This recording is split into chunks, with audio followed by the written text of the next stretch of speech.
Hi guys, for my vlog today we're going to be talking about Mary Rowlandson. Mary Rowlandson was born in 1637 in Somerset, England, and later immigrated to New England, settling in Salem and then Lancaster.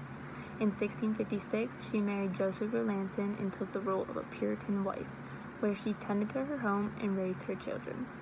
On February 10, 1675, while her husband was away, a group of Indians attacked and burned Lancaster. Mary watched as the people she knew were brutally attacked and some even killed. Mary describes how people, including children, were running for their lives and knocked on the head. In her narrative, she says, "Another there was who, running along, was shot and wounded and fell down. He begged for him his life, promising them money, as they told me, but they would not, but knocked him in the head, and stripped him naked, and split his bowels. There were 12 killed total. Some were shot, some were stabbed, knocked down with hatchets, and one even chopped into the head with a hatchet and stripped. Rowlandson and her 3 children were taken captive. For the next 11 weeks, she endured some of the worst conditions. She had to adapt to the conditions that the Indians were using to live. Never had enough food, constantly moved from one camp to the next. Mary describes her time captive and removes places they stopped. The first remove she describes as miserable. The Indians celebrated all night, roaring and singing and dancing, yelling of those black creatures in the night, which made the place lively resemblance of hell.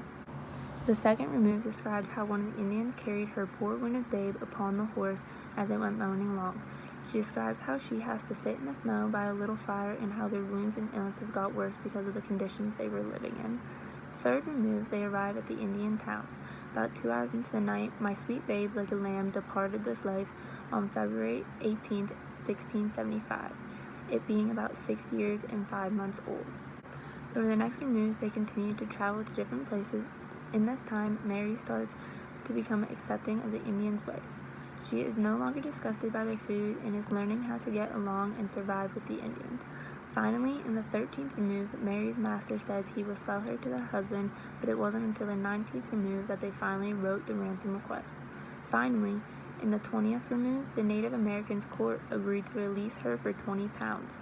After reunited with her husband, traveled to find their kids, they had to pay 7 pounds for their son, 4 pounds for the nephew, and no charge for the daughter. Her purpose in writing this text is a tribute to God and His power. She observes her experience in relation to God in being expressed as a trial from which God she endured with faith. God's will is what kept her alive during such a difficult and challenging time and restored her after being held captive.